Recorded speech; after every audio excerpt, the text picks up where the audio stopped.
Testing. Well, welcome everyone to the math meeting. So we'll call this meeting to order at 7:06. So if we could all stand for the flag salute. Tom Darms, would you care to lead us? Thank you.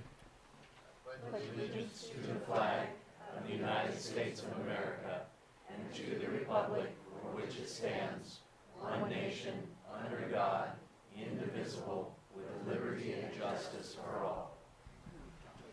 Thank you.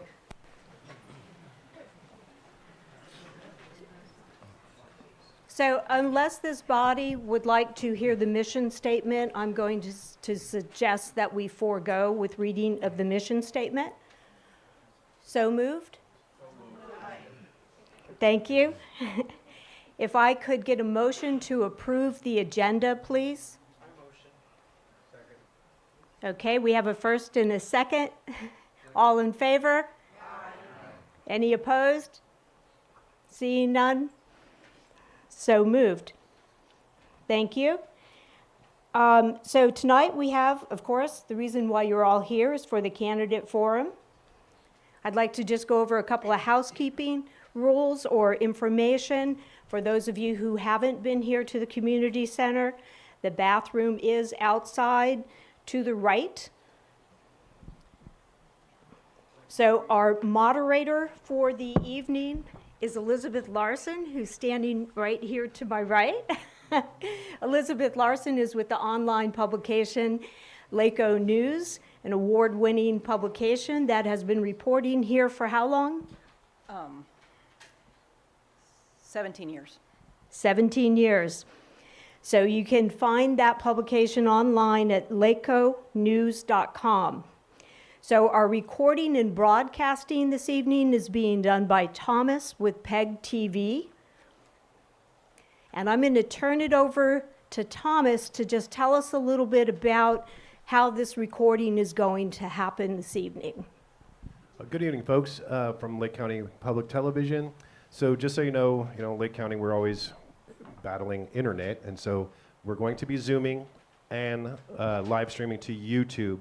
However, if we run into issues, I'm going to have to drop the Zoom to continue with our much larger audience through YouTube. So bear with us. Lisa is currently working on getting the Zoom up and running for us right now, but we are streaming live, and so there we go. Thank you. Thank you, Elizabeth? Thomas. So tonight, the way that it'll go is of course, the candidates will be giving some opening remarks and answering some questions. We did ask for questions ahead of time, and we've received many. And then tonight, many of you have also filled out questions or may have questions during the forum. There are cards and pens in the back. If you do, and you would turn that into one of the math board members, which is Todd in the back. Raise your hand. Our vice chair and Ken Gonzalez, our secretary, will collect those and get them up here to Elizabeth. Elizabeth will sort through them, and of course we will avoid duplicates.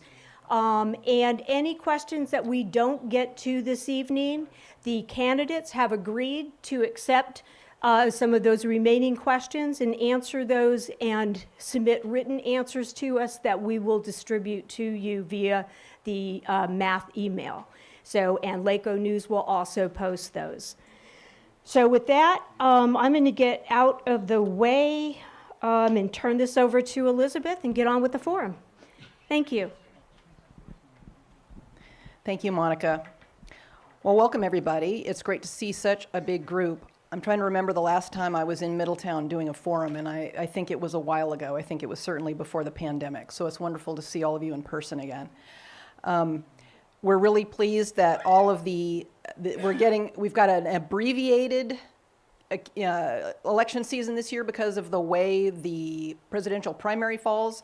So we're doing this a few months earlier than we might normally have been doing. So we're grateful to our 5 candidates for making the time to be here tonight. And so we have with us, we have Bren Boyd, John Hess, Sean Millerick, Helen Owen, and Brian Pritchard. And I've been doing these forums now across Lake County for 22 years, and I have to say that the questions we've received in the last few weeks and tonight are really some of the best I've seen. This is obviously a very important election. Supervisorial elections always are, and there's a lot of big issues out there. So we hope to get to as many of these questions as we can tonight, and again, they have graciously agreed to answer some additional ones in writing because there are just so many to get to. So what we're going to do is give each of them an opening statement of about a minute, and then we will get into the questions. And we're going to go in alphabetical order for the opening statements. And so, Bren, you're first. Thank you. Well, it's great to see everybody tonight, and hello to everyone. First of all, I'd like to thank the couple of hundred folks that took the time to speak to me while I was gathering signatures for my petition.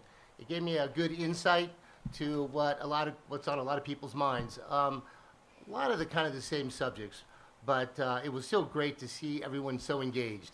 When I would just grab them, in front of the post office or where I could find them and ask them, what was on their mind. The broader points of my platform that I would like to highlight are prosperity through fiscal responsibility and accountability, to create economic growth without sacrificing our precious resources, and to be accessible to my constituents, answering all of the questions that they may have. To be as transparent as possible so I can keep educating everyone on the issues at hand. Addressing local issues like water rights and usage, and study potential overuse by resorts and vineyards if they exist. took it off. You To work on solutions to make the egress and regress of our schools safer here and in Lower Lake, and to take a deep dive into our finances and see if there is waste and redundancy. Thank you. Irritating. Thank you. John. Good evening, everyone. I see a lot of familiar faces and friends and new friends, and I'm glad to be with you tonight. I think this county's at a crossroads after 8 years with Moke Simon in the supervisor seat, with a decade of growth, anticipated growth coming, and the many things that we have to address as a board of supervisors and as residents of District 1 to make sure our roads are in shape, that we have the adequate housing we need to accommodate that anticipated growth, to keep our communities fire-wise and safe, and to otherwise take care of the interests of District 1, as I've heard from so many people, and I hope to hear tonight. We'll certainly be diving into a lot of tough topics tonight, and in the course of that, I hope to explain most of my agenda. Thank you. Sean. Good evening, and it's really nice to see everybody here. Good turnout. My name's Sean Millerick, and I live in Hidden Valley. I'm running to represent the entirety of our district. It really boils down to three issues. It's schools, it's roads, and it's safety. My experience on the board of directors of our community services district over in Hidden Valley with the water department, I'm very intimately familiar with the issues that we face with statewide droughts, curtailments, etc., that wind up affecting the day-to-day lives of our residents. I'd like to make a difference for the rest of our community. Thank you. Thank you. Helen. Hello, I'm Helen Owen. I'm a longtime resident here. I believe we're like 6th generation. Can't hear you. Sorry. Is that better?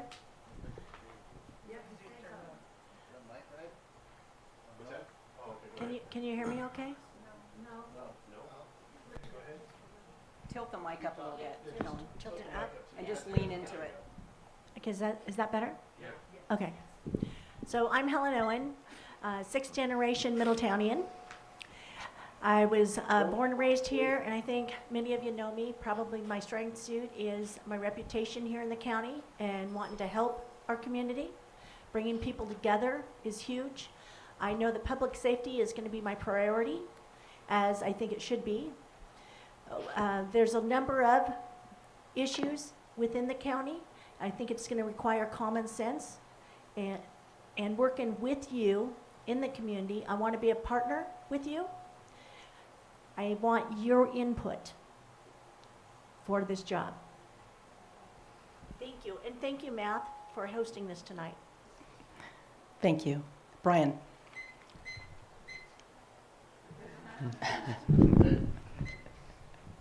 Good evening. My name is Brian Pritchard.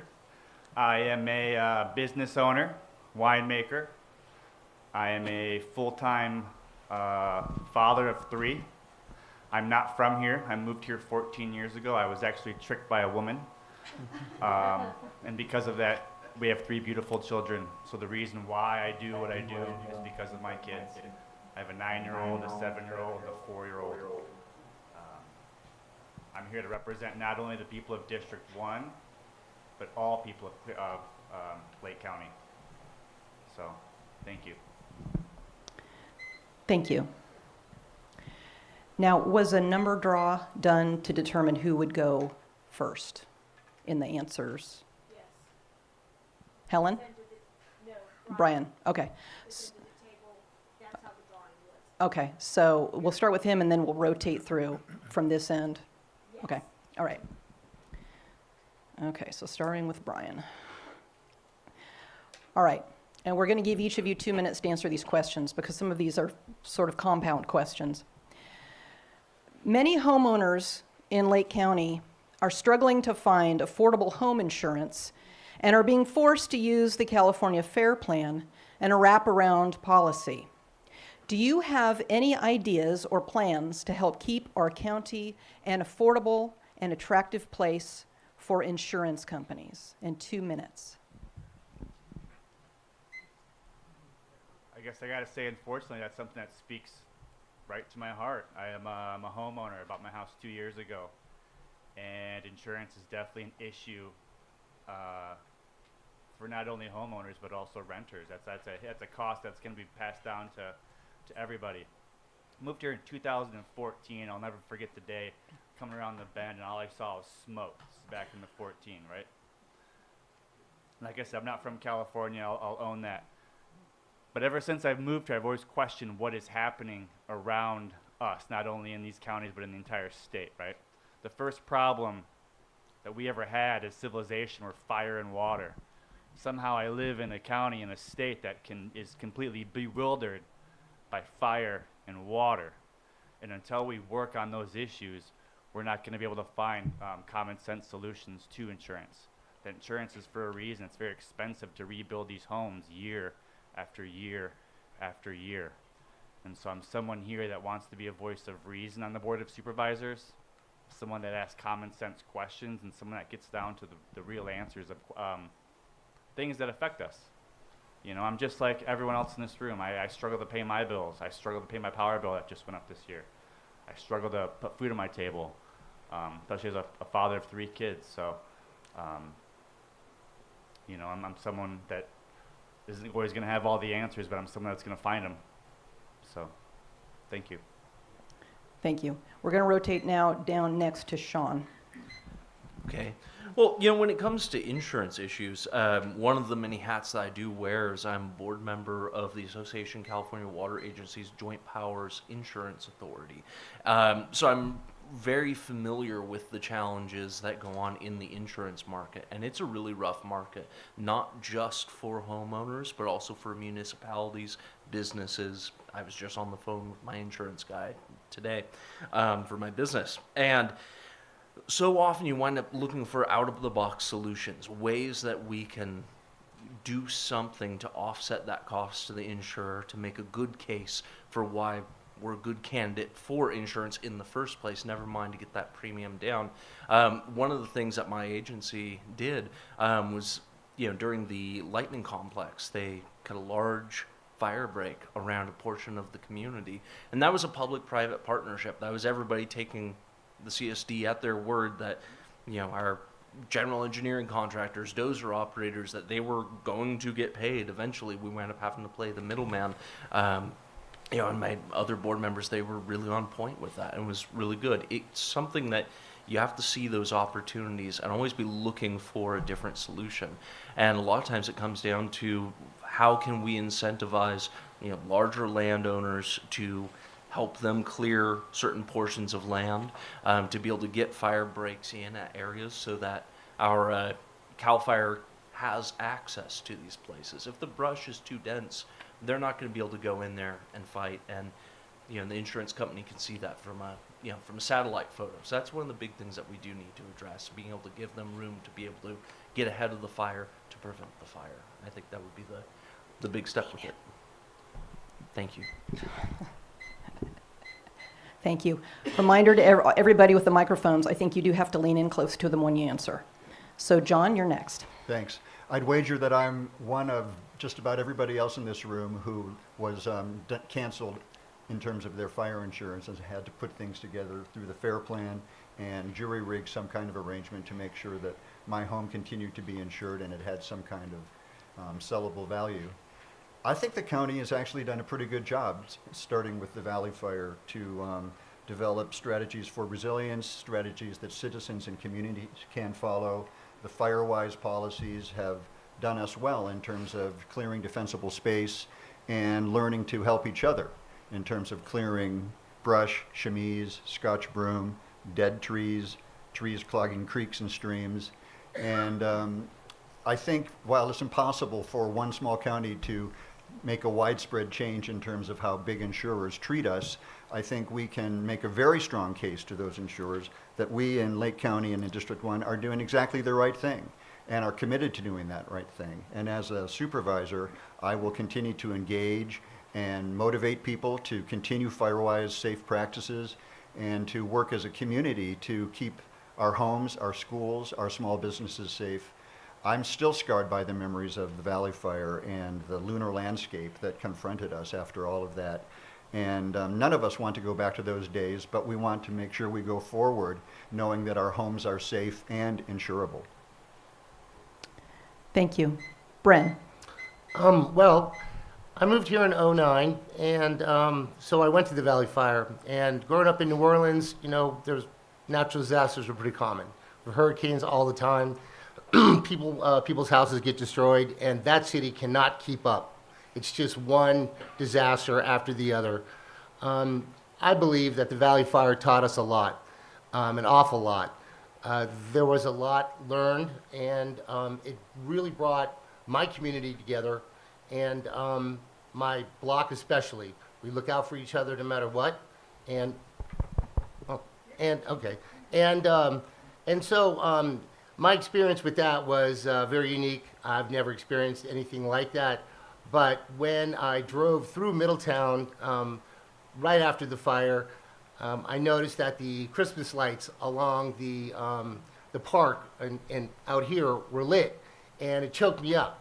And that's when I realized I was home. There's only one place that makes me feel like that, and that's when I go back to New Orleans. So I definitely found my home here.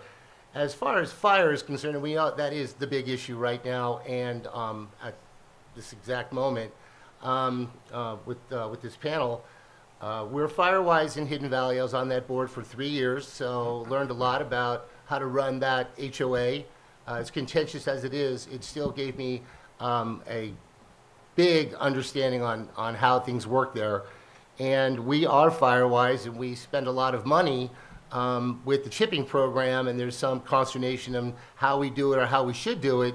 But I would like to see District 1 be the model of the county as far as FireWise is concerned.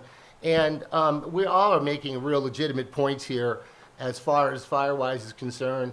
Can we do what Hidden Valley does with the amount of money spent? And that's going to be quite the trick. Thanks.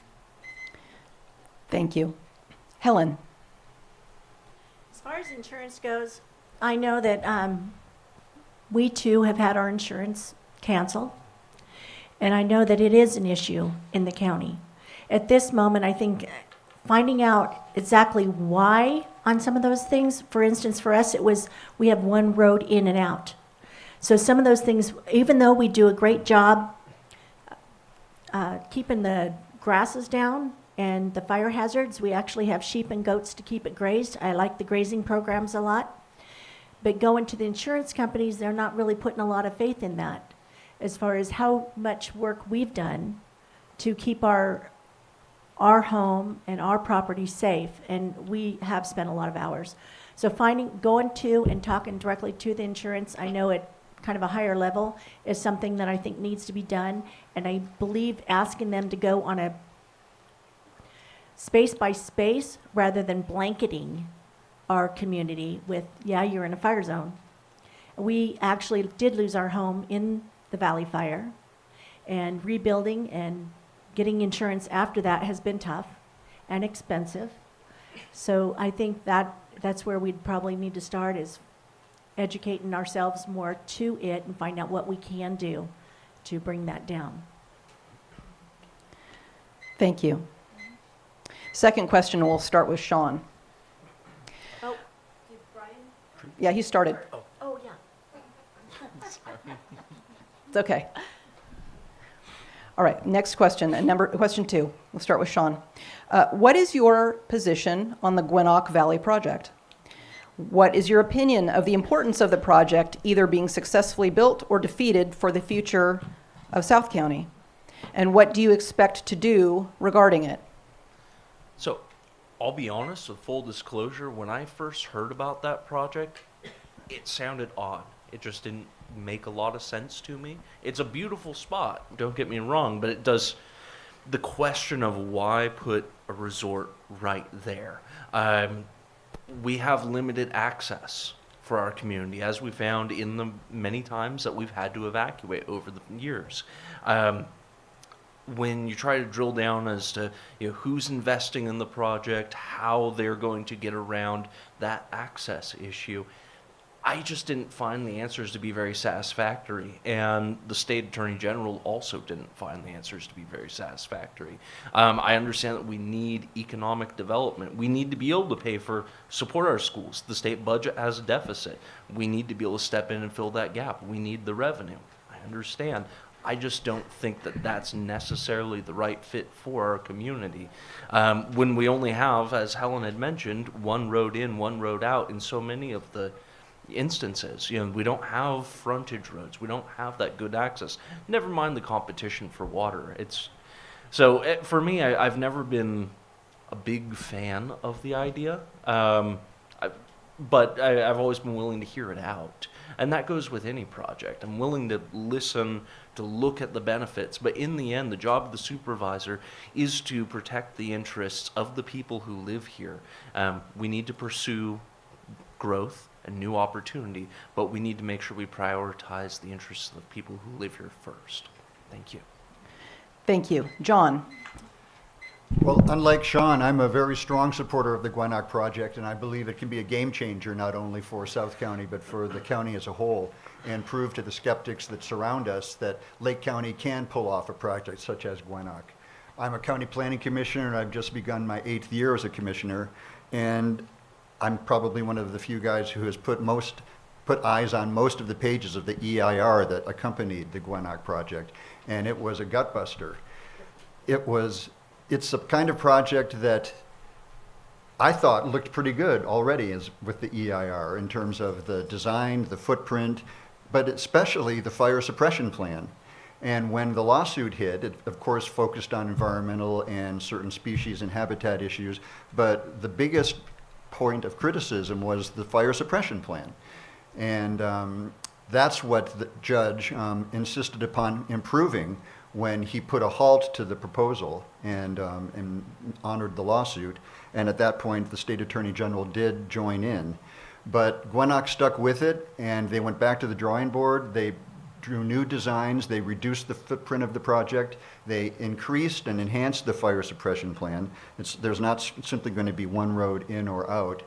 And I've also talked to the community. The schools love it, and the idea that more kids will be populating our schools.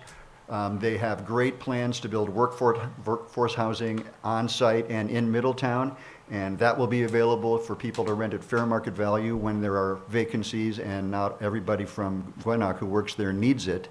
And those people will shop in our stores, send kids to our schools.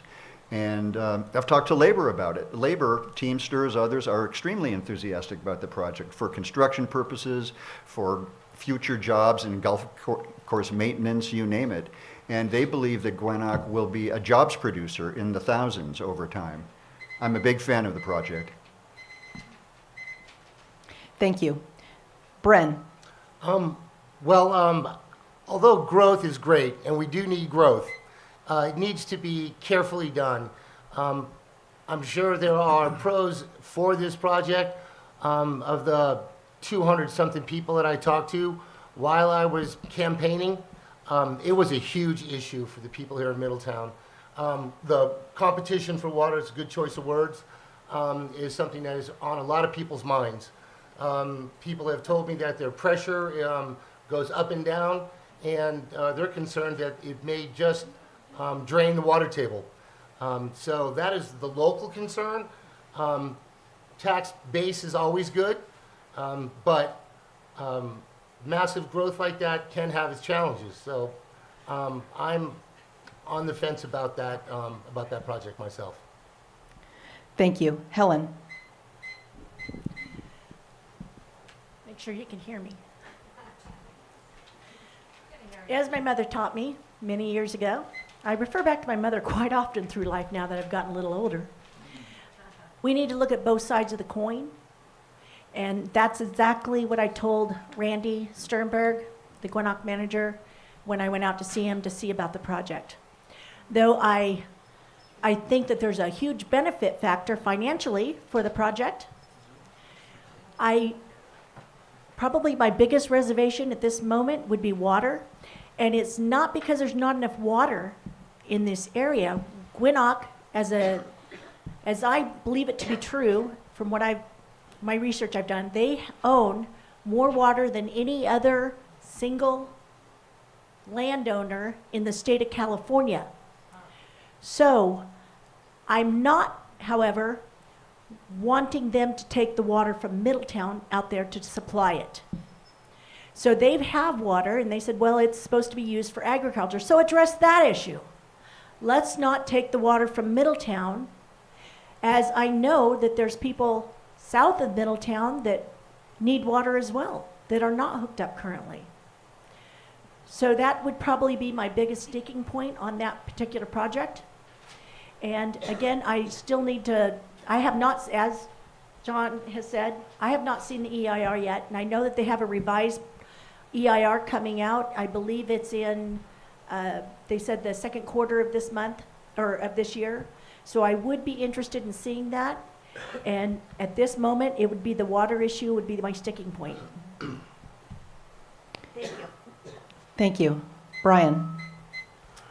I hate to admit it, but I actually agree with Mr. Hess. The Gwinnett project has a lot of benefits for the county. This county, Lake County, is one of the poorest counties in the entire state of California. And in order to get out of that, we need to bring jobs. We need to bring an economy online. However, that being said, I'm also a believer that government should be operated from the people and the masses of this district. So just because it's my decision, or just because it's my opinion should not matter. What matters is the opinion of the voters. And so if elected, I only will do the bidding of what the voters want. So if the people of Lake County, the people of District 1 are behind the Gwinnett project, I will be behind the project in Gwinnett as well. Thank you. Thank you. Third question, we'll start with John. Having high-speed internet is essential for business growth in Lake County. Mike Thompson's office has said that there's money available for high-speed internet service, but the Board of Supervisors has to have a program designed and ask for it. This money was made available through the federal infrastructure legislation passed last year. Nothing has been done so far to secure expansion of high-speed internet by the present board. What will you do to secure high-speed internet throughout the rural areas of the county? Thanks, Elizabeth. In fact, one of my priority points on my agenda is making this county business ready and 21st century ready. And that includes broadband build out. It includes creating opportunities for well-paying jobs for the younger people in our county that I would love to have stay in our county rather than leave after high school and never return. And it's true that the board still hasn't put together a final plan, which is part of the requirements that Mike Thompson, who has endorsed me, has referred to. But it's also true that we can do this. And Mike McGuire, a different Mike, spoke at the judges' breakfast just recently and said that he has been tracking broadband build out for all of the northern rural counties in his district. And that there is money in the bank, there are shovel-ready projects to begin in Lake County and in surrounding counties, and the effects will be seen in 2024. And it can't happen soon enough. We have to be business ready. That's part of anticipating the next decade of growth that you'll hear me talk about a lot. And I can believe it can be done. As a planning commissioner, I've voted in favor of countless telecommunications towers, making them look as much like trees as possible, not lollipops with green balls on top. But we've also been tasked with helping to implement the broadband build-out program from the federal government. And that means that it's a huge responsibility. The county can get its plan together, and I believe that it will. And we need it going forward. We simply have to modernize and be part of the 21st century conversation. I have a point of clarity. What is the difference in broadband and 5G? Anybody want to take that? The difference between broadband and 5G. I think that's just a jargon. I think it's like, Caution on taking any questions. yeah, that's true. But for clarification, I think you can consider those kind of almost interchangeable, but I can get you as, okay. So I would encourage everyone All right, we're gonna, to all right. write down a comment or a question. So there are pens and cards in the back of the room, or raise your hand, and Ken or Todd will bring you a card or a pen so that you can write down your question to be submitted to Elizabeth. But they're using a Thank term you. that is unclear. Thank you. Elizabeth? Okay, Thank you. okay. Bren, Well, in Hidden Valley, we are in the process of putting towers and satellites around so we can strengthen our internet there.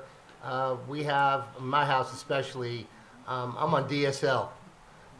If someone is using a lot of the signal, then I can't watch a movie. So it's terrible, and I have to turn everything off in my house, including my phone, to finish a movie. It's ridiculous, but it's the price you pay to live up here in a beautiful place, but it shouldn't be. I've lived in rural areas in Woodside, and there are towers that do support that. They are not perfect, but I would take anything that would improve what we have. So I'm all for it, and if we are going to grow, and we need to grow, we certainly have to support that. It's very frustrating. We can't even do a live feed in Hidden Valley. Signal gets broken all the time, and we do that twice a month there. So I'm a big fan, and I think it should be certainly done. If the funds are there to support it, then we should be moving forward on it as soon as possible. thank you. Helen, Well, we're one that also struggles with the service. Can you hear me? With the service, not quite as much as Britt does, but we do struggle with our service, and I would be really happy to see the broadband come in and be able to have better service here. And I know it is necessary for much of the professionals to come into the county to do more businesses here. thank you. Brian, I bought my house in 2022. True story. Bought the first house I looked at. Don't do that. Not a good idea. But I did it. I bought it. Called my mom. Right. I don't tell my mom like how impressed she should be of her son that just bought a house probably couldn't afford. Go to call my mom. No service.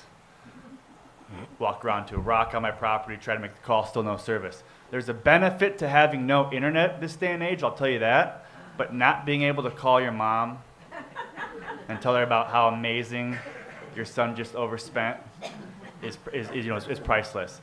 We live in a county in 2024 where I cannot call home, I cannot get on the internet. So am I for internet? Yeah, I'm for internet. I have 3 kids. Sometimes I just need to put them in front of the internet just to do some laundry. So yeah, pro internet. Thank you.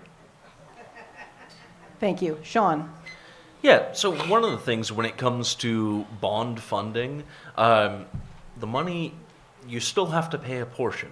So we always have to go over the budget and make sure that at a minimum, while the bond is a big help on a very large scale project, that small portion that we have to cover could still be a sizable amount. So we need to make sure that we can actually support that.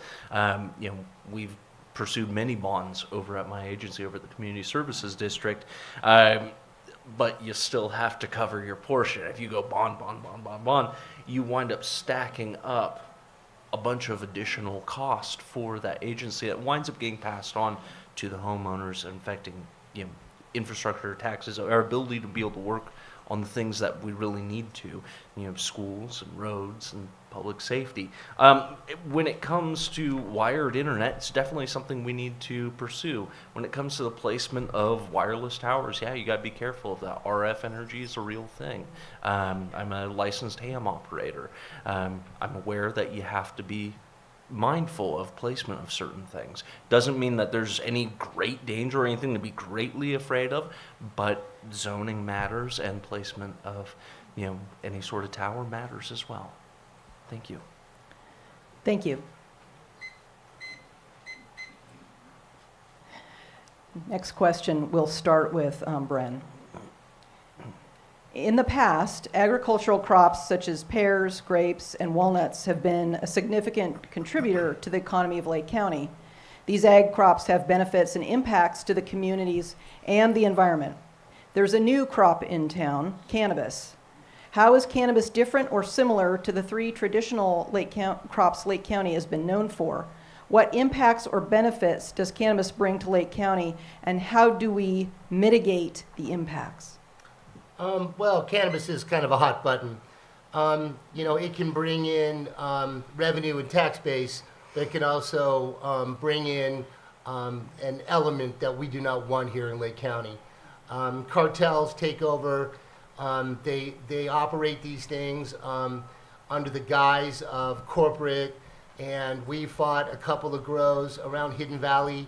What you do in your own time, in your own house, is your own business. I stand by that. But when it starts to affect society, not so much. Some would argue that it's a gateway drug, and there's a lot of argument about that. Drugs lead to bad things, and if to use cannabis safely, well, that's up for a lot of argument.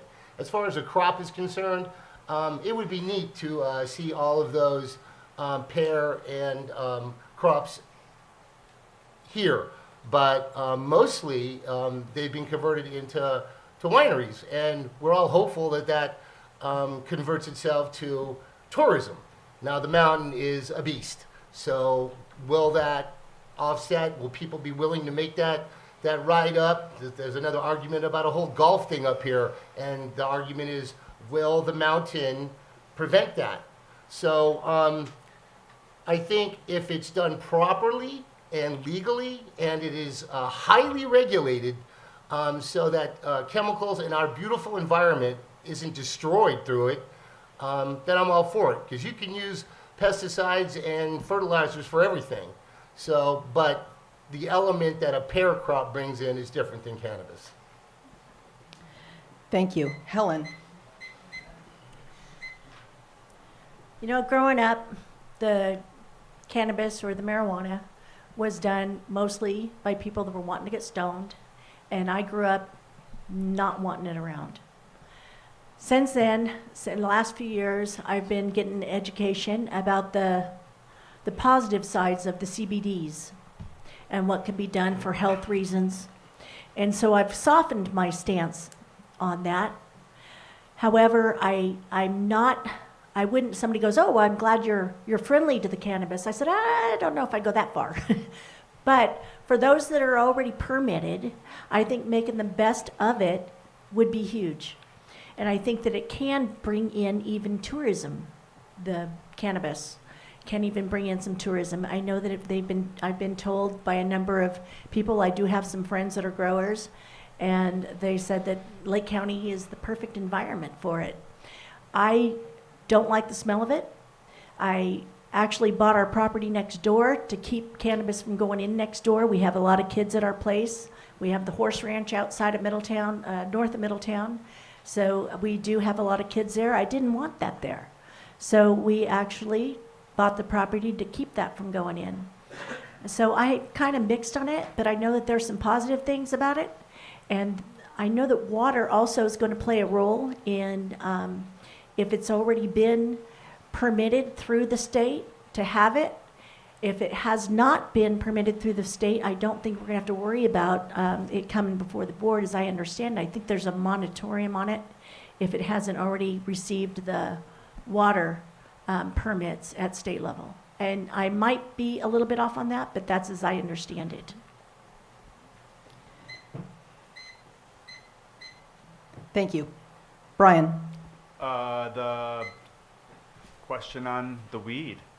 We are, layered question, right? I think District 1 is home to the largest legal grow in Lake County, and it might be the top 2. So that's great. Brings in tax revenue. And so the county gets a hold of that tax revenue. Does anyone know where that tax revenue goes? Exactly. You know. And so it's great. You know, you see revenue. A lot of that tax revenue from the marijuana industry was supposed to go to public safety, hiring more sheriffs, hiring more deputies, you know, keeping the streets safe in Lake County. That is yet to happen. So then you talk about the illegal grows, which there's a lot of illegal grows in this county. A lot of illegal grows have a lot of ramifications that are not beneficial to us. I'm a firm believer that do whatever you want to do on your own land. However, there's a lot of illegal grows that happen on not their own land. What really gets me about the illegal grows, and this is just my opinion, is when I found out about the dogs, that they bring in these dogs for their harvest, and then when they go, they just leave the dogs and let the dogs go. And I am that father who refused to get a dog for the longest time, and finally got the dog, who is now my little best friend. And so when I found, you know, so those personal issues really got me. And so, you know, all joking aside, like, I don't really appreciate people that do that to dogs. And so that's something that really affects me. But a loaded question. Do I want to see tax revenues used the way they're supposed to? 100%. You know, I think that's the hope of all of us in this room. But that being said, the person, you know, I am one person that gets elected on that board. I'm not the voice of reason that's going to go with the go along. I'm the person that's going to be on that board of supervisors, that's going to be asking those questions like, where does that tax money go, and how does it benefit the people of Lake County? Thank you. Sean? Yeah, so, you know, with the question being, what is the difference, or is there a difference between traditional agriculture and cannabis? As far as the codes are generally written, the answer winds up being no, and that winds up being the role of governance, is equal treatment under the law. That being said, there are very specific and very important regulations on the sorts of fertilizers, the sorts of pesticides, etc., that must be used on those projects. And as far as the county's role in that goes, we need to make sure that we're actually inspecting, that we're actually holding them to the letter of the law, and that make sure they dot their I's, cross their T's to safeguard our water supply. I know for the Coyote Valley, we have a very permeable groundwater basin. Our groundwater recharges in about 2 days or so. If you wind up with a industrial chemical spill out there, that can go right into our drinking water. It's not hyperbole, it's a real risk, and that's something that we need to make sure that we mitigate, that we protect against on behalf of our people. We need to make sure that while revenue is good, we ought to be pursuing that so that we can fulfill our obligations to you. At the same time, we need to make sure that we're protecting your interests as well, especially when it comes to dealing with, you know, LLCs out of this area, growers and different operations, big corporate interests. We need to keep that in mind. Thank you. Thank you. John?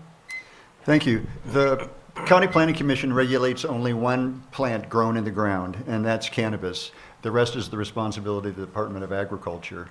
And when I became a planning commissioner in 2016, I honestly never dreamed that cannabis and cannabis grow applications would come to dominate the work of the commission the way it has. Early on, after voters rather enthusiastically supported legal marijuana use and production in Lake County, the Board of Supervisors instructed the Planning Commission to write an ordinance which was a lengthy and arduous process, but it involved the entire community, including the traditional legacy agriculture growers, walnuts, grapes, pears.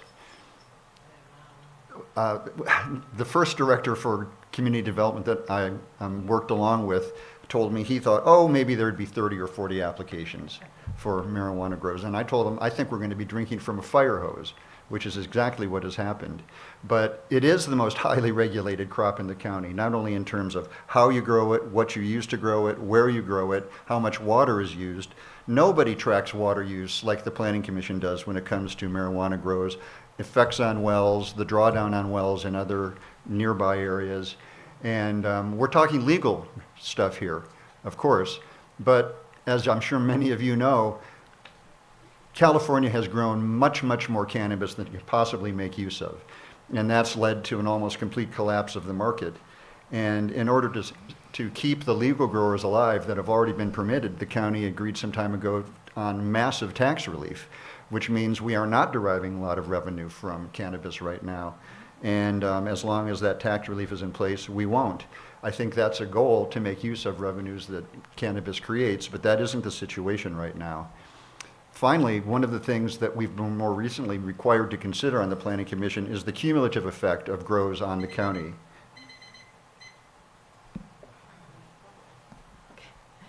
Thank you. The next question, we'll start with Helen. This is sort of a multi-part question, so if you need me at any point to repeat the question, any of you as we're going along, please ask. Last year, the supervisors voted to raise their own salaries by 40% and now have a base pay rate of more than $89,000 per year. What are your thoughts about that action? Please discuss the employment and business commitments that you will continue to be responsible for if elected, and your plan to provide full-time service to the citizens of District 1 while fulfilling these other commitments. Okay. Personally, I don't believe that you should be giving yourself a raise. I think that it should be voted on by the voters, the very people that elect you. So I think for a raise for the supervisors, I know that it's now linked to a judge's salary. However, I would have rather seen it be put on the ballot for a raise for those who elect you to give you the raise if they feel that it's deserved. So that's my personal thought. I know it's already done. I didn't know what they were, when I first jumped in this race, I didn't have any idea what they were making. And I actually was asked, I think Zoe was there, when Ken asked, what do you make? Or what does a supervisor make? I said, I have no idea. And he kind of chuckled and couldn't believe I didn't know. And I looked it up later, and I was quite surprised at the amount of money that they're making. What was the last half of that? Discuss the employment and business commitments that you will continue to be responsible for if elected, and your plan to provide full-time service to the citizens of District 1 while fulfilling those other commitments. Okay, thank you. As far as for me, as many of you know, I have the horse ranch north of Middletown, the Owen Ranch, and I've always loved working and doing stuff for the community. That's the way we were raised, was to help our community. I love our community, and I want to do what I can for it. My daughter, I was asked many years ago if I was interested in becoming a supervisor. I was surprised, but at that time I was raising kids, and it wasn't the right time for me. Now my kids are raised, they've got kids of their own. My daughter's taken over more of the ranch, which frees me up to be able to do this for the people of Lake County. Thank you. Brian.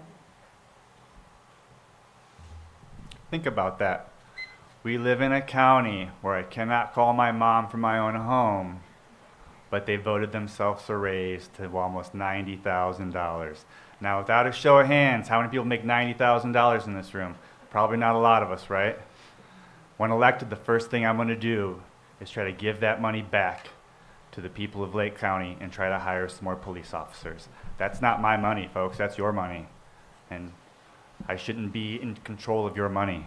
I would do this I was the first person to get involved in this race. I would do this race if the pay was zero. You know, you got to think about that. 2 years ago, both seats, 2 and 3, ran unopposed. Now there's a lot of people up here.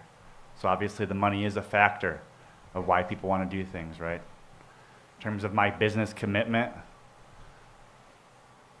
this job deserves a full-time position. It deserves a full-time commitment.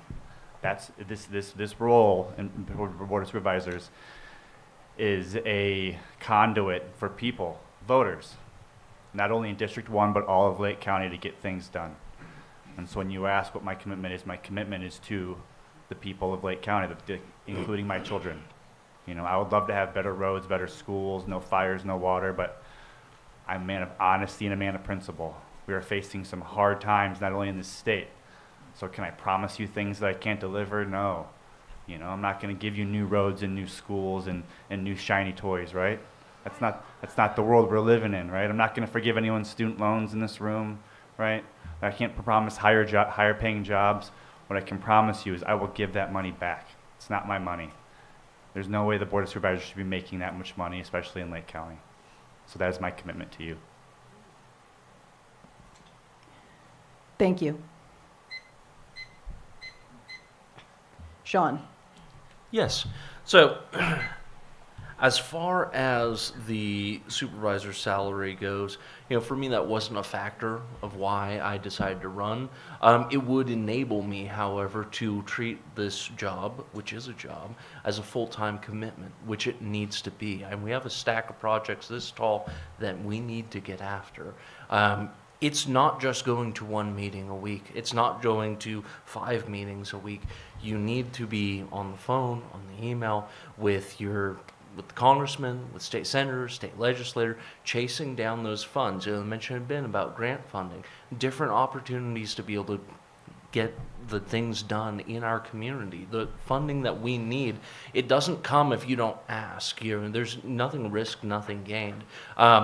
As far as my business goes, being self-employed, I do have the luxury of being able to significantly, you know, reduce my commitments as far as time goes for doing work. However, let's say I installed somebody's, you know, on-demand water heater 6 months ago. If it has a warranty issue, yeah, I'm a man of my word. I'm going to have to stand behind my work after the meeting, after doing the public's business. You weave that into the schedule. It's not my first rodeo with that sort of thing. You know, and as far as the salary goes, that is what that is, but we need to make sure that the people get their money's worth, and that requires a full-time commitment. Thank you. Thank you. John? Thanks. I'm considered employed, an employee of the county because of my role as a planning commissioner. However, that comes with a check of $150 a meeting and per diem. I'm considering this job, supervisor job, a full-time job, and it has to be. And I think some of the previous board members were doing it as a full-time job, but had no other sources of income, and a wage and retention study was done. And the decision was made by the current board to increase their salaries in a way that's commensurate with judges' salaries and the supervisors in surrounding counties, with some with equal population and employment levels. I don't think that's ever going to come to the board for a vote again, as a matter of fact. But I would have no such conflicts. I would commit myself full-time to being a county supervisor, and I think that's the only way you can get a job like that done. Thank you. Bren? Well, being on the board of Hidden Valley consumed every ounce of free time and energy that I had. I had 1 day off a month, and it was exhausting. All I was getting was a pizza twice a month for all that work. With that, you have to ignore all of the Facebook because it will drive you crazy. Hidden Valley is a very interesting place to be on the board of. There's been an argument that Lake County cannot keep quality people because of the pay. Once they get the experience, they move to another county and make more money. So I've heard the argument that we need to pay people more to keep them. When I first was interested in this was 3 years ago, when I first got on the board. I knew Moak had run unopposed, and then consequently had a contender, but won. But I had my eye on this moment for a long time. And I was really surprised when I heard that they gave themselves a raise. I've never been for giving yourself a raise like that. I do believe it should have been come to a vote. I think it's more than what most people, the average income in Lake County. I will agree with that for sure. But I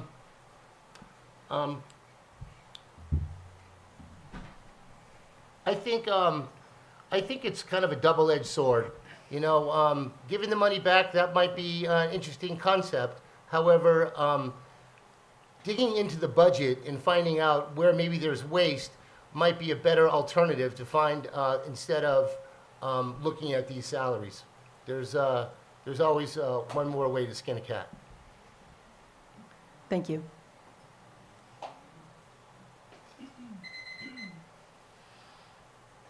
Next question, we'll start with Brian. The County of Lake is about to embark on updates to the Lake County General Plan and the area plans. What are your thoughts in regard to the process of updating the plans and the value or impact the Lake County General Plan and the District 1 area plans have on growth and development? Boy, I like the last question better.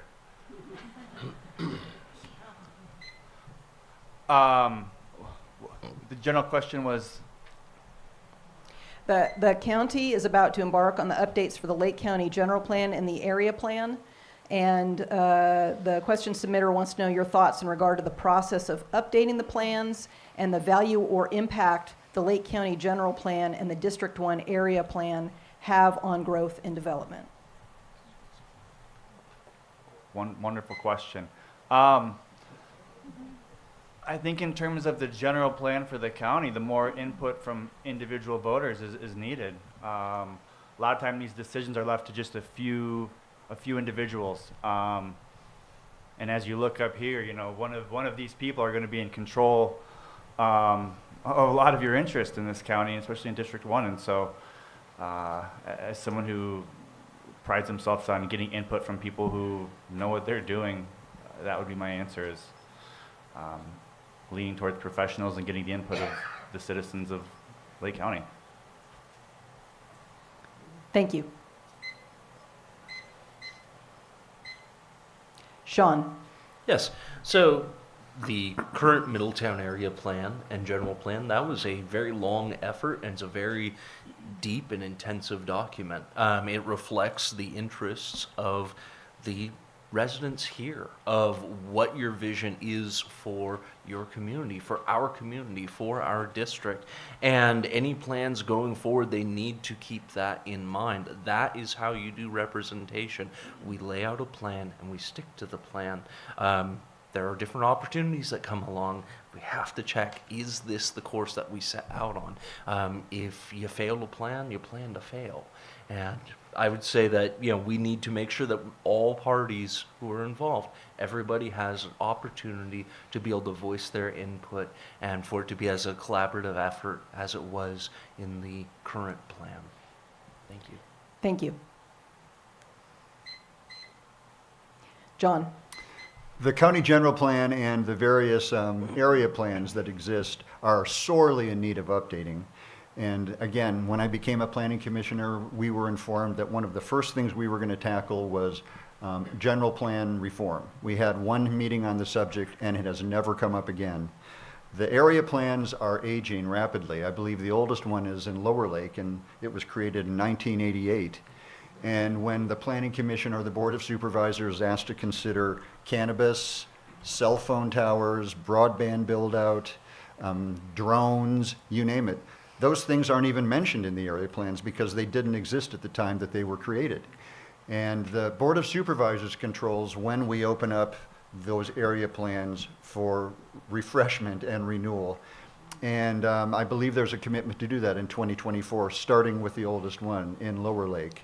But they need to be done because they provide clear and community-based grassroots references to what the Planning Commission should consider as items when approving a project, what the Board of Supervisors should consider when they're thinking about the needs of District 1, Lower Lake, Upper Lake, Nice, you name it. And we need to tackle it, and we need to keep putting it off if our area plans are going to have any resemblance to what's going on here in the 21st century. Thank you. Bren? Well, when I first started this, I started reading the general plan, and that is some dry stuff. Hundreds of pages. And then I realized I should get into the Middletown plan, and I was asking questions to as many people as I could get answers from, and just as dry. And I thought, am I missing something here? This is 2010.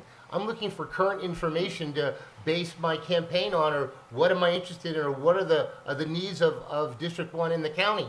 And they were so outdated that I was just drawing a blank, and it was just giving me sort of an overview of what goes on or what went on. And just like our CC&Rs in Hidden Valley, same thing happens. We talk about it, and then it gets tabled and buried. It's such an astronomical, giant project.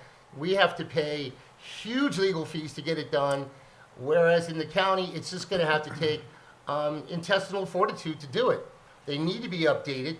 I gathered a lot of information, but what I was looking for was current information, and it doesn't exist. There are highlighted. If you just keep scrolling, you'll see like one little paragraph that is current. It's not dated, but it's highlighted, so it must be. And it'll give, you know, the Board of Supervisors or whoever was involved in that. But for sure, what I thought was going to be a valuable tool of information gave me more questions than answers. Thank you. Helen?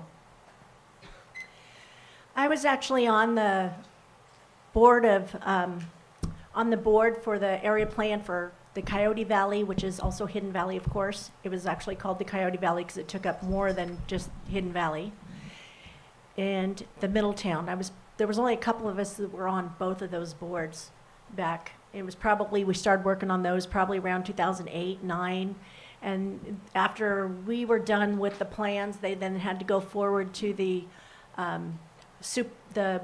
planning department and then be approved. And I'm sure there were probably some changes once we were done with it. And then it had to go on to the Board of Supervisors to be adopted.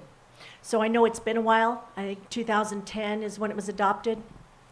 I know that there's going to be need of some updates on that, but some of it has not been built out. But when we were working on that, we were given an expectation of how we were going to grow or to what level and how much housing and et cetera, et cetera. And we had to go through those plans and look and try to lay it out with the zonings according to where we thought things would work best to be able to keep our open space, keep our quality of life here. We took consideration as far as, for instance, on the subject of street lights, lighting pollution in the evenings. So there was a it's a big project, and we had the community's input on those as well. And I was one of the community members that was selected for both plans. And I know that Lower Lake area probably needs to be looked at first and foremost, since theirs is over 30 years old. Middletown's is about 13 years old at this moment. But they both need to be a bit addressed, absolutely. Middletown, Coyote Valley was supposed to be a 20-year plan when we put it together.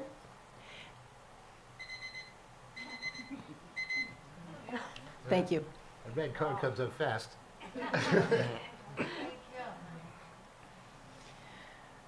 Okay, the next question will start with Sean. The Lake County Public Works Department has recently completed a 10-year road plan approved by the Board of Supervisors to repair our county roads. But there is currently no money to fund the projected 10-year plan. What will you do to make sure that plan is funded?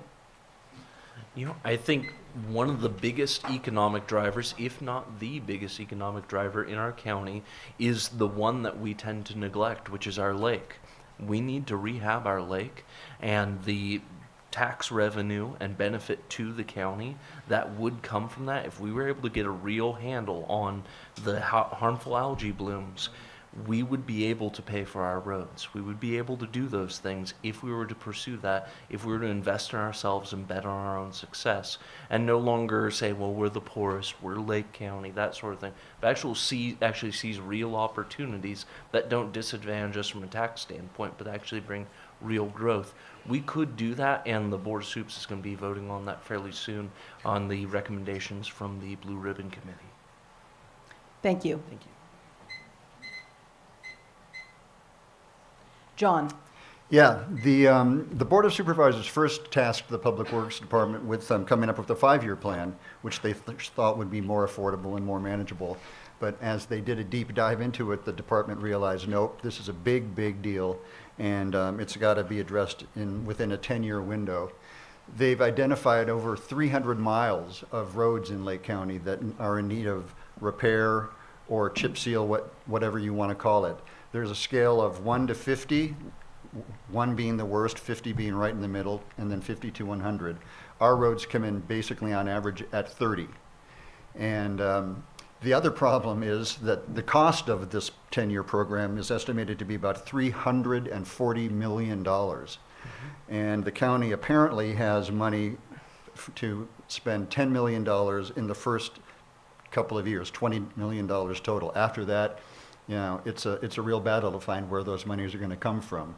We need multi-year funding so we can plan and predict, you know, what we're going to have to work with. We need to go after grants. Mike Thompson, our congressman, will be a key player in this. With the loss of Senator Feinstein and the retirement of Senator Boxer, California, the biggest, most populous state in the country, lost its seniority when it comes to going after funding. Alex Padilla is a great new young senator. Dianne Feinstein's replacement is only a replacement, and they have absolutely no seniority or an ability to really be heard when it comes to a number like 340 million. Mike Thompson is key to this. He's no ATM machine, and we're not going to see $300 million in a single tranche, but it's a daunting number, and yet it's a project that we have to undertake. Thank you. Bren? Okay, so roads are a really big deal in Hidden Valley as well. It's $90 million to replace all of our roads, so we are constantly arguing over how to prioritize what roads should be torn up, or do we just keep resealing them to save the money. We don't have the money, $340 million, we don't have that money either. The grants and the bonds, absolutely. Looking for funding from the state. What are we, the 80th largest economy in the world? We've got to be able to get these funds from Sacramento, and doggedly. So I agree both with Sean and John about that, is how to get that money. Now, also, on the flip side of that, how are we using our money? But we don't have that kind of money. It would be half of our revenue. I don't know what the full budget proposal is for 2024. I think 600 million was 2023, 6 and 1.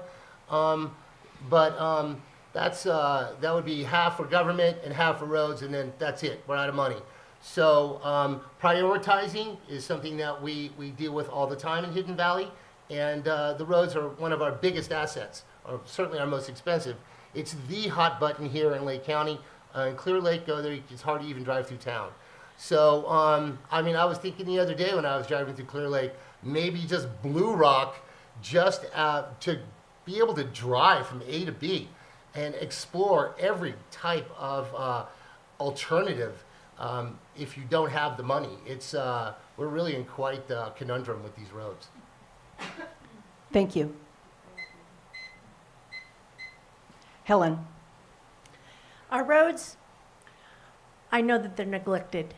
Those have been brought up to me in a number of different people have brought the roads up to me as far as neglect. That does come under part of our public safety as well. We have some roads, I would think prioritizing is going to be important to which ones we get to first.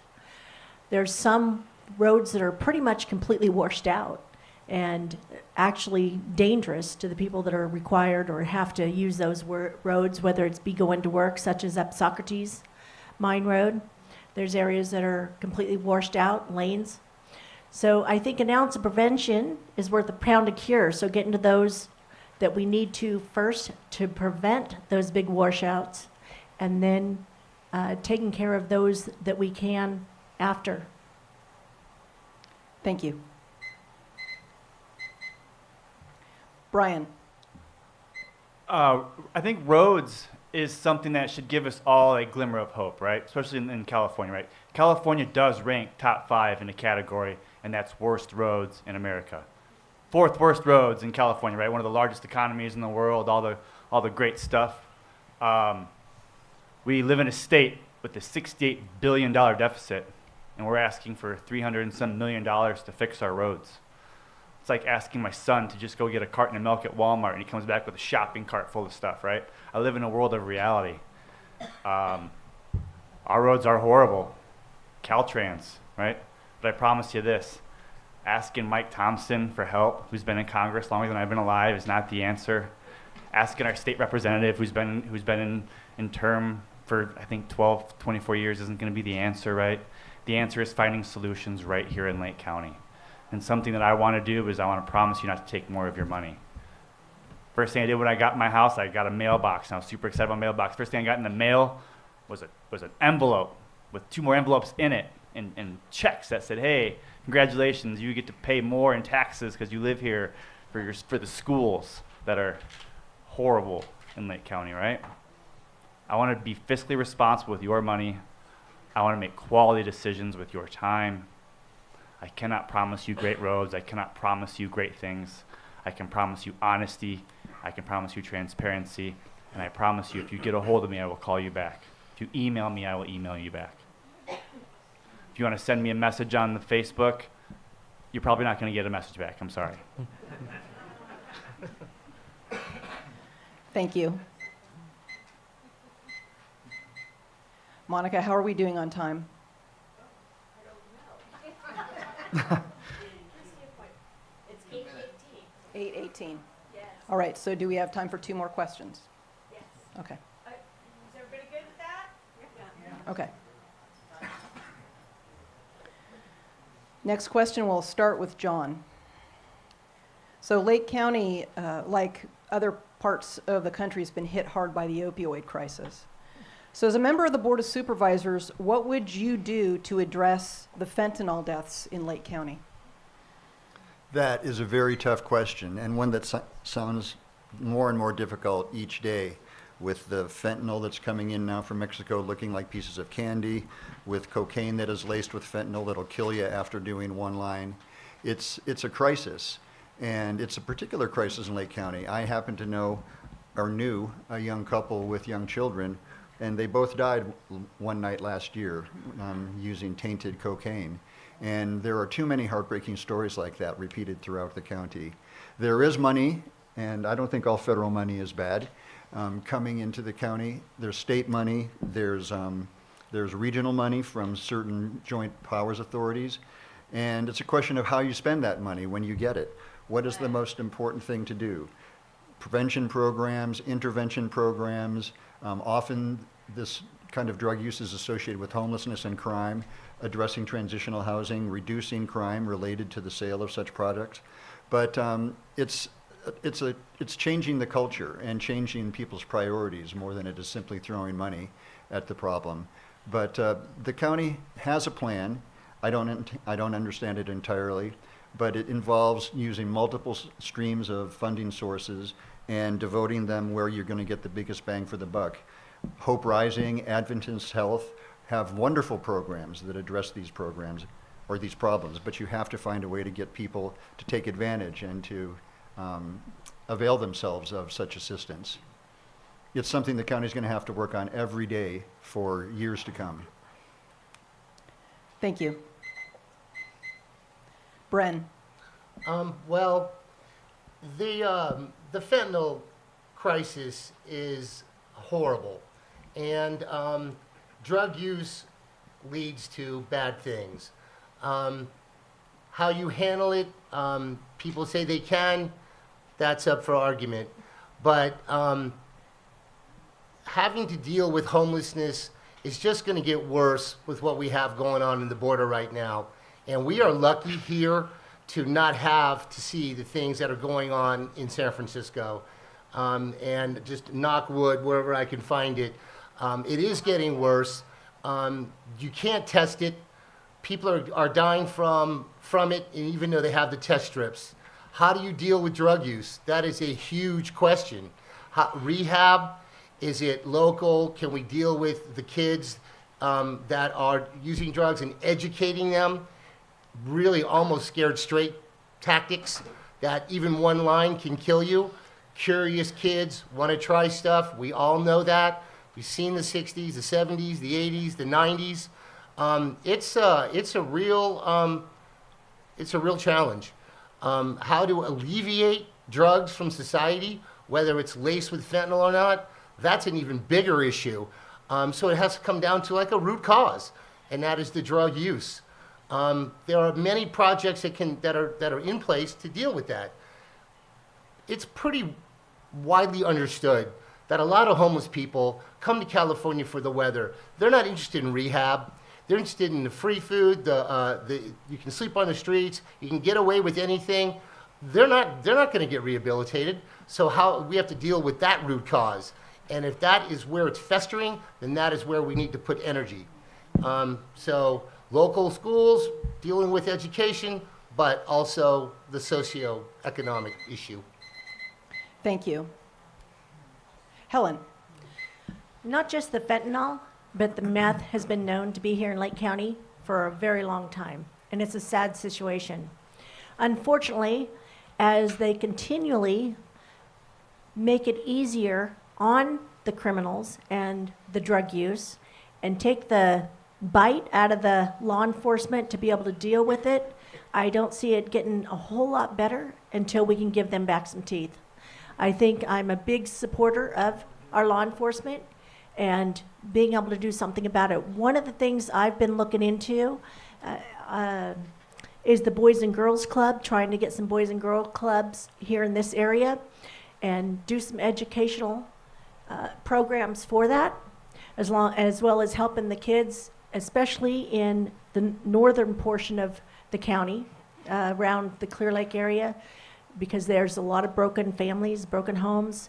I'd like to see some help for them in that area to try to steer them away from the use and educate them about the consequences and what can happen and give them other options. I don't feel that change. I don't feel that there's a good environment in some of the homes, and I'd like to be able to reach out and be able to help them a little more. Thank you. Brian. We went from the weed to the fentanyl. We've escalated pretty quickly there. My mom has given me a lot of life lessons, and I use most of them, not all of them. My mom told me not to put things up my nose and don't use needles. And this is a young kid. So as a parent, if I ever catch and hear or sense that one of my kids is using drugs, that's a me issue. I have failed as a parent, right? I'm not gonna. I find out that my 9-year-old using drugs. There's a lot bigger issues at hand than that. But I'm not calling Moak and saying, Moak, why didn't you stop my kid from using drugs? I'm not calling my elected officials, asking them what they did more to protect my kids, right? The issue sometimes is just at home. The issue sometimes is what can we do as individuals to better our kids' lives. And there are a lot of kids with different issues. I get it, right? I'm a single dad, so not all situations are perfect. But sometimes we're always looking for solutions elsewhere, right? I'm a man of honesty. Sometimes those solutions are at home. I find my kids doing something wrong in life, I'm going to take some personal responsibility because somehow I did something wrong to help set that down on their path, right? Sometimes issues are that simple.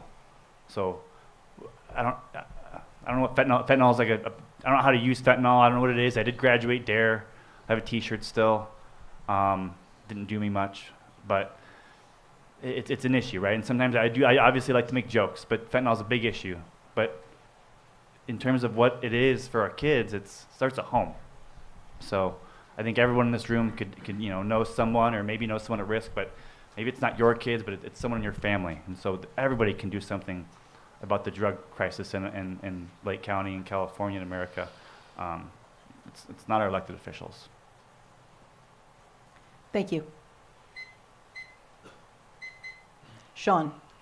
Yeah, so one of the things that elected officials we can do is we can empower the professional staff that we have. This is mental health professionals, this is law enforcement, it's also educators. That's a huge thing. We have a cultural problem, and fentanyl and that sort of drug use falls under that heading of diseases of despair. People aren't in a good way when they're using that sort of thing.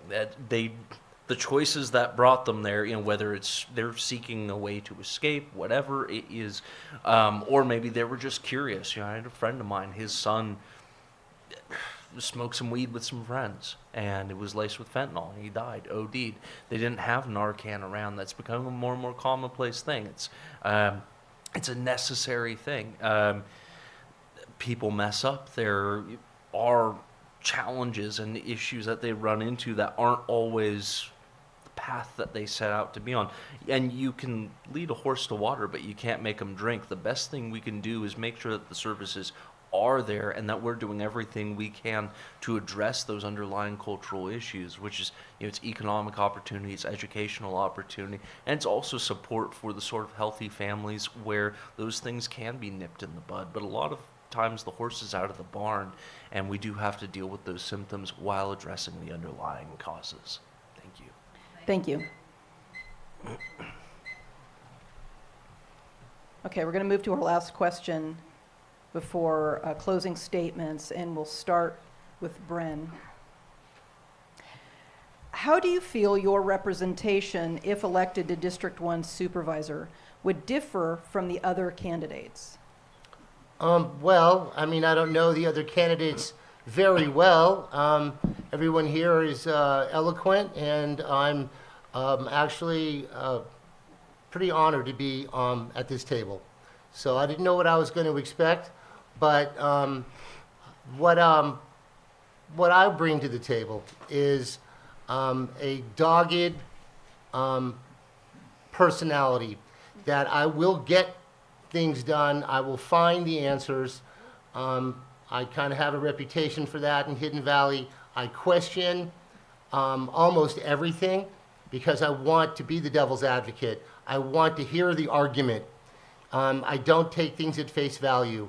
Even though they may seem status quo and okay, it's always great to hear the other side, to hear an argument, because it brings other opinions to the table.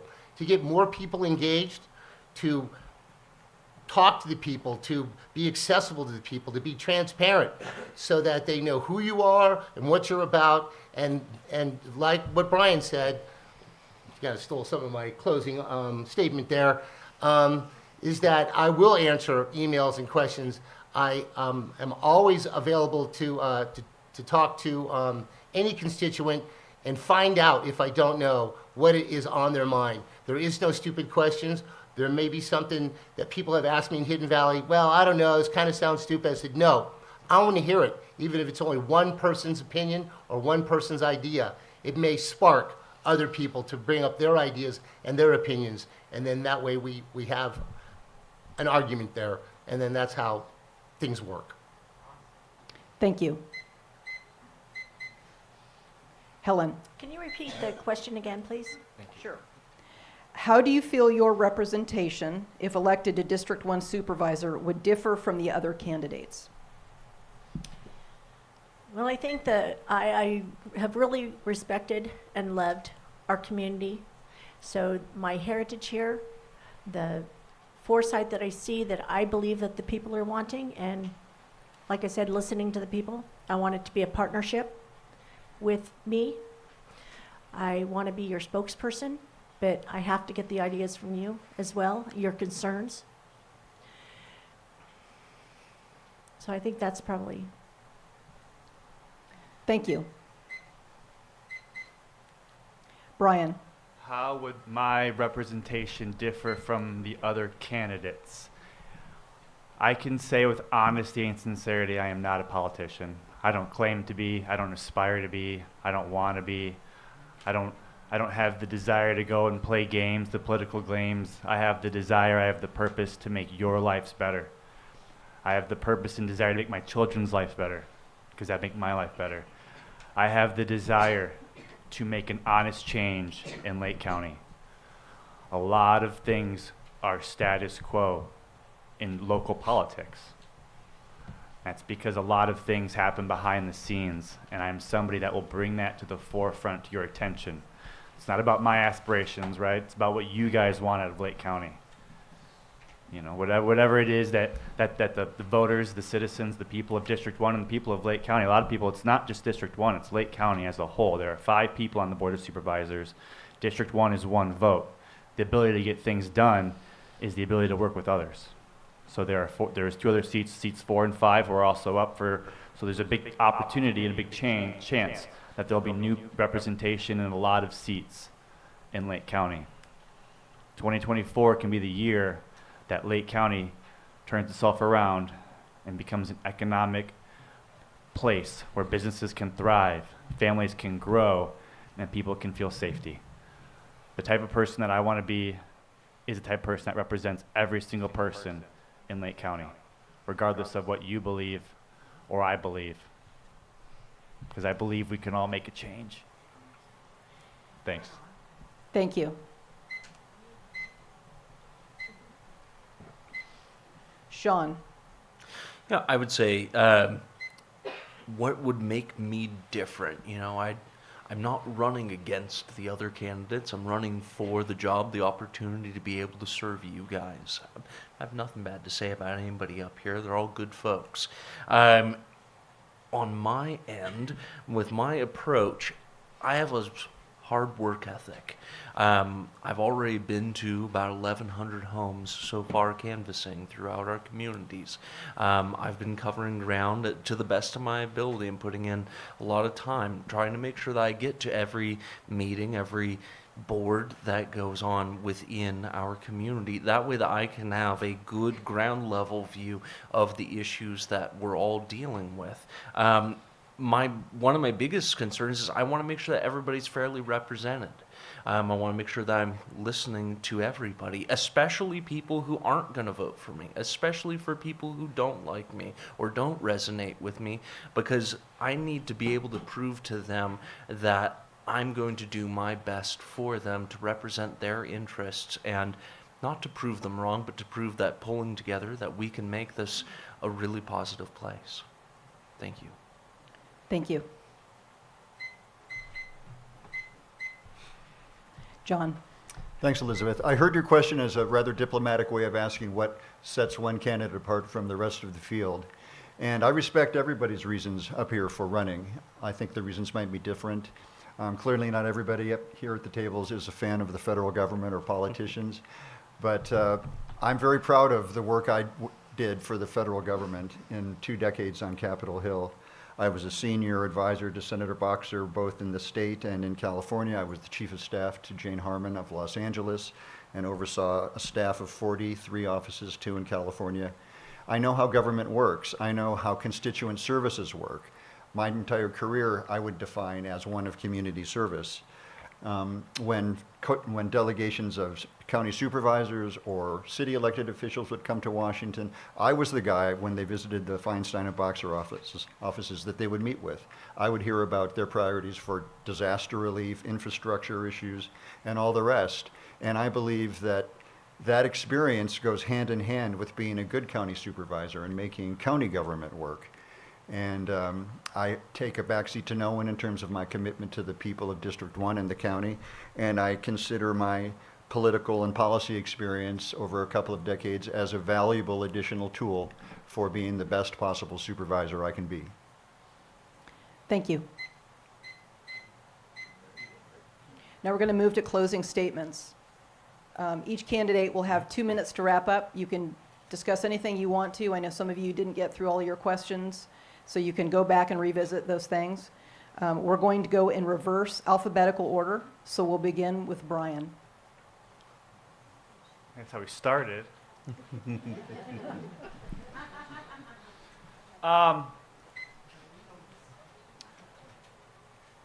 what an honor to be here, right? Like I said, I'm not from here. I've lived in California for about 10 years now. My children are all fifth-generation Californians. In fact, they're part of the Mayflower Compact, so they've been here for a long time, right? So once again, why am I up here? To make a difference. Make a difference for my kids, for your grandkids. I was the first person to jump in this race because I believe that we can make a difference, right? I believe Lake County has potential, not only in the economic world, in the economic sense, but in the business sense as well. I'm a small business owner. I'm a passionate man. I'm currently in law school, and so I have a lot of a legal background, which hopefully means nothing because the more you really learn about the legal world, the more confusing it is. And so I urge you, right? You have an opportunity for 5 different candidates with 5 different beliefs, different political ideologies, different thoughts on the way things should go. And so the opportunity is within you. It's not about me. It's not about any of these candidates. It's about what you want for your county. It's what you want for your home. It's what you want for District 1. And so I urge you all to get to know the candidates a little more, get to know their stance, and get to know them. Because that's what this election is all about. It's about you. It's not about me. Thank you. Thank you. Helen. Okay, I think boosting our economy is at the forefront for me. Bringing the visitors back into the county. This at one time was known for our, let me put on my glasses, for tourism. And I'd like to bring the tourism back here to the county. And we might need to look at some new innovative ways to do that. I think one of the things that needs to happen to be able to do that is to reduce our red tape in the county, to be able to make building and improvements easier. Taxes are also a big issue. I know that I believe less is more. Doing less, reducing taxes, making the regulations simpler and streamlining that could make a big difference for us, for all of us here. That will also boost our economy here. That's it. Thank you. Continuing in reverse alphabetical order, Sean. Well, this has been a great night. It's good questions, really good questions. I think in the end, almost all of our issues come down to water. I guess I'm biased because I was born into the water industry. That's where so much of my expertise comes from. In the West, whiskey's for drinking and water's for fighting. Most of our issues come down to it, whether it's tourism with the lake, whether it's agriculture and the interface with residential areas and competing interests over aquifers and access to water. We've got to make sure that all voices are represented. We've got to make sure that our businesses are all treated equally, that there's no sacred cows when it comes to our area, that we're not going to disadvantage one business while give another one an additional tax advantage over others. I think that's unfair. My belief is that we can bet on ourselves, that we can improve the things that make our county really great, that we don't have to sell ourselves to outside interests, that we can be the best us, that we don't have to give up our local character, that we don't have to give up our local culture, that we can really improve on what we have and really be a good place, a place that we can hand on to future generations with clean air and clean water. I think these are really important issues, and I'm nonpartisan, and I try to stay out of the partisan issues. It's one of the reasons for that is I want to make sure that I listen to everybody, that I get everybody's point of view and treat them fairly. Thank you. Thank you. John. Thanks, Elizabeth, for moderating this evening. I know we're going to be seeing you at some future forums as well. Thank you, Math, for hosting this evening tonight. And thank you to everybody in the audience here on Facebook and on Zoom for taking the time after a busy day to come and listen to all of us go on and on and on. For me, the issues that are most important boil down to just a few. The acute need for housing, workforce, affordable, transitional, the acute need to improve our roads, and to treat Clear Lake like the ancient asset and top tourism draw that it is. And that means figuring out a way to deal with algae blooms, to attract more tourists, not just bass tournaments, which are great, but there are so many other activities that involve the lake or the use of the areas around the lake. And we have so much to offer in that regard. We have a very rich history in terms of agriculture, in terms of tribes, in terms of colorful characters like Black Bart. And I think the more people learn about Lake County, the more they realize how beautiful it is, how important the natural environment is here, and how important it is to all of us. And we want to preserve it. And I think we can preserve it while we also grow. And I think any county has to grow in order to remain viable. 3-4% a year, you know, the number's not that important. But growth is part of a healthy community. And I believe I've helped this county grow over the last 8 years as a planning commissioner in a sensible and moderate way. And I believe I can do even a better job of that as supervisor. Thanks again to all of you for being here tonight. Thank you. Finally, Bren. I agree with John. Thank you for everyone for spending their time. It does take a lot of effort, and the participation that grows from this hopefully will bear fruit. I would like to answer the second half of that question of full-time work. I'm about ready to bring my food truck to market, and I've given this a lot of thought because it's a 5-year project that I will put on hold. But throughout my talks, throughout Middletown, I found that there are a lot of things I can do with this asset of mine to raise money. Talking to Principal Lee here in Middletown Unified, I've talked to him a few times. I want to know what his issues are. One of our most precious resources here are our youth. And the future of Lake County lies with our youth and how to help educate them and enrich them so that they stay here and become contributing citizens is very important. I mean, they're our future. So to answer that question, I would probably not even have enough time to do this job by itself. To try and launch a business would be crazy. So that would just be for fundraising, which sort of leads me to the other half of this, and that I plan on using this to help raise money for the mock trial program, and we are in talks with food service providers and look for the big white truck with food on the go on it and help raise money for these programs, the music program, the mock trial program, and the culinary arts program. As a chef, I've offered my time to help launch this culinary program so that these kids can have a trade, learn something, or at least get a part-time job where they can put themselves in school. Thank you. Again, thank you all for taking part tonight. We will be sending you follow-up questions because we did get a lot of good questions and we just couldn't make it through all of them tonight.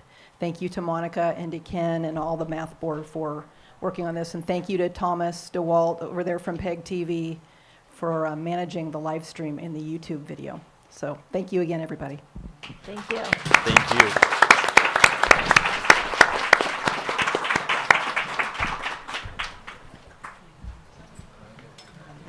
Nice to share the space Thank with you, everyone.